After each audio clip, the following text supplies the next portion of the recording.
guys, and we're back. Well, we're just talking about net work and the fact that you can take all the works, you can add or you can calculate all the different works acting on an object, and then add them or subtract them based on if they're positive or negative, and then we have our net work.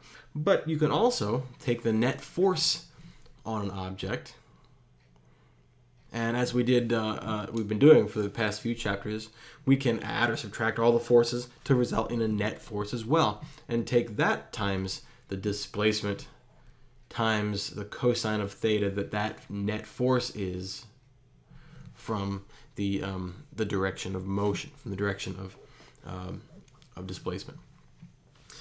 So here's a way we can illustrate this.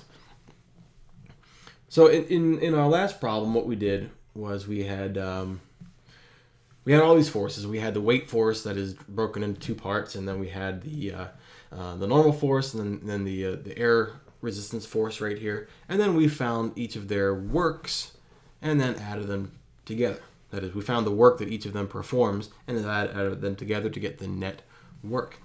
What we can do now is we can simply find the net force. And in fact, you know what? I'm going to copy that. This will just make it really easy. We can find the net force first, and then we can multiply that by d times, paste that right in there. What? That's not right.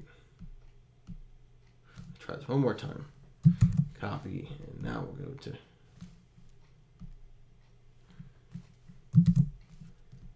and paste that in. There we go. Cool. Then we can take that net force and multiply it by our distance, d, times the cosine of theta. Well, in this case, we have one force.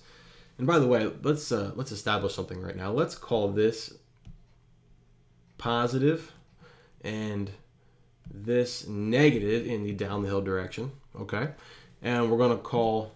So we're kind of like establishing a sideways or sort of a counterclockwise x-axis, and we have positive and negative y-axis. So here's our here's our y. Darn it, I can't draw a straight. Here, try this again. There we go. That's our y, and our x is right along the road here, kind of like that. I don't want to make it too messy, but so positive and negative and positive and negative. Well, the net force on the car, F net, if that's positive and that's negative, in the x direction, would be F parallel, okay, so that's positive, minus F caused by the air resistance. Okay? Now, why are we not counting these two right here? Why are we not counting normal force and the perpendicular force right here? Well, we aren't, because they're balancing each other out. I guess we could write them in.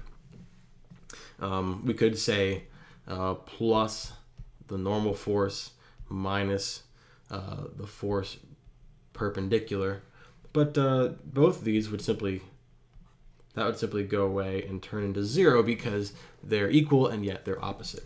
So really our net force is going to be F parallel minus the force of the air.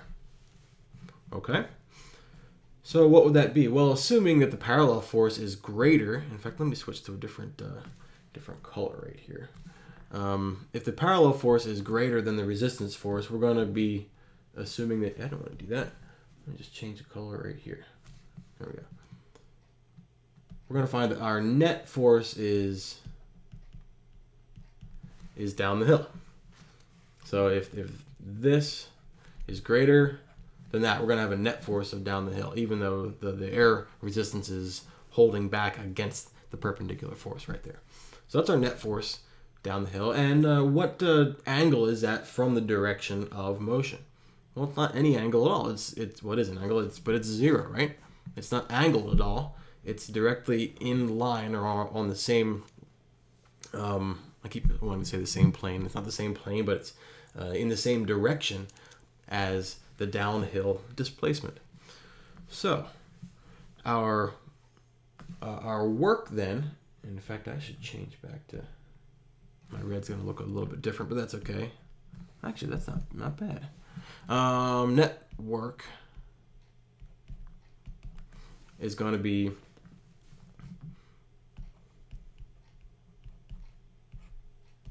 our Fnet, whatever that happens to be. That is the difference between force parallel and the force of the air, times d, times our displacement, right?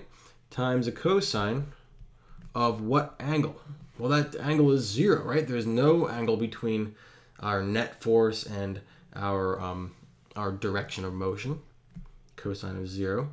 So that's simply just going to become 1.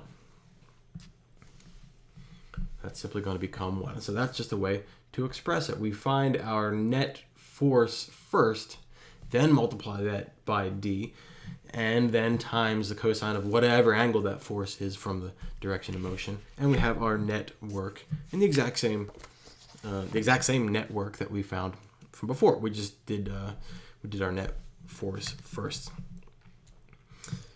So that's two different ways to find the net work on an object. Let's turn that off and whoops, turn that. No, I was right. This is our example right here. I feel like this is out of... Oh, no, that's what I just did. Example 8.4b. That's exactly what we just wrote on this last one here. And all this messiness. This was example 8-4 lowercase b. Just a different way of finding the net work. Okay. So let's move on. Oh, that's it right there. Okay. Which brings us to the idea of energy. And in fact, you know what? I've got quite a bit to talk about on this one. So I'm going to wrap this up right now. I should be able to do this whole section in the next video. But yeah, we'll call it quits right now, and I'll catch you in the next one. So I'll see you then.